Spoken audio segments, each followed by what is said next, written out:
दोस्तों नमस्कार। इस वक्त हम प्रयागराज के रज्जू भैया कैंपस के अंदर हैं और आप सामने आप देख सकते हैं ये जो है राजेंद्र सिंह रज्जू भैया विश्वविद्यालय प्रयागराज के जो है इसी गलियारे के समय में जो खड़े हुए हैं। कुल मिला के आप समझ लीजिए कि यहाँ छात्रों को जबरन फेल कर दिया गया है, ऐसा छात्रों का आरोप है।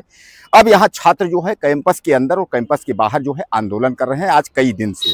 छात्रों का यह कहना है कि जबरन जो है हमको प्रशासन द्वारा जो है फेल कर दिया गया।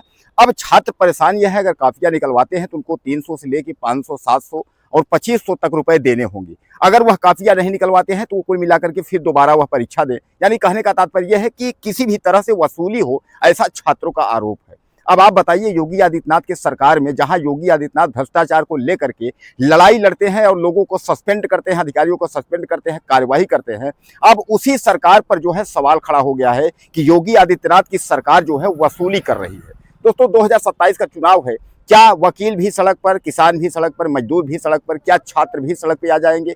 यानी इस कॉलेज कैंपस का जो आप देख रहे हैं कितना बड़ी बड़ी चमचमाती हुई बिल्डिंग है, क्या अब यह चमचमाती हुई बिल्डिंग जो है छात्रों से वसूली करेगी और छात्रों से वसूल करके उसके बाद जो है पैसा राजस्व में जाएगा, फिर उससे चुनाव लड़ा जाएगा? क्या अब यही बचा हुआ है? यानी भ्रष्टाचार योगी आदित्यनाथ के सरकार में अब क्या यही होगा? तमाम इस पर सवाल है। बहरहाल आइए देखते हैं रिपोर्ट।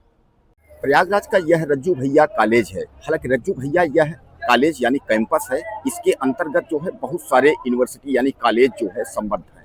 लेकिन कुल मिलाकर के सबसे बड़ा आरोप जो लगा है रज्जू भैया पर, वह आरोप यह है कि 55,400 विद्यार्थियों में 50,000 छात्रों को फेल कर दिया गया है।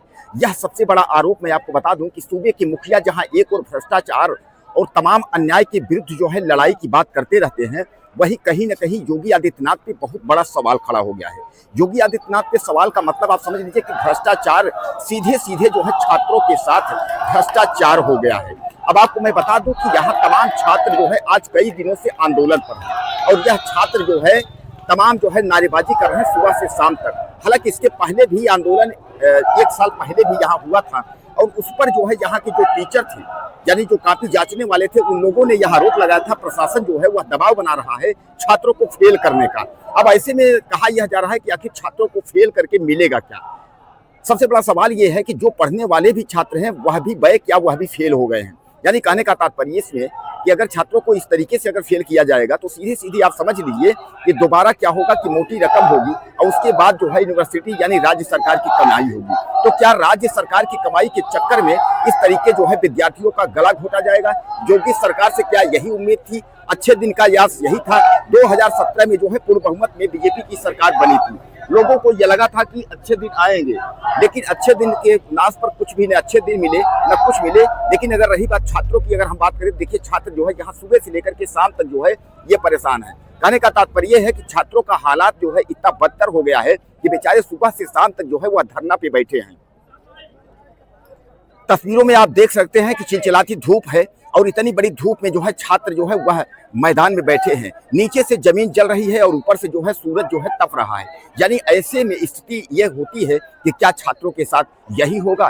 किसान एक तरफ आंदोलन पे है, मजदूर एक तरफ आंदोलन पे है और छात्र भी आंदोलन पर है। ऐसे में कहा यह जाता है क्या योगी आदित्यनाथ सरकार यही दिन दिखाएगी इन छात्रों को? आखिर सबसे बड़ा आरोप ये जो लगा है कि 55,400 छात्रों में 50,000 छात्रों को फेल करना, यह बहुत ही बड़ी बात है। यानी क्या कॉलेज कैंपस या राज्य सरकारें अब इस तरीके से जो है छात्रों का शोषण करेंगी, छात्रों के साथ खुलेआम जो है डकैती करेंगी? इस पर जो है योगी आदित्यनाथ सरकार ने आखिर चुप्पी क्यों साधी है?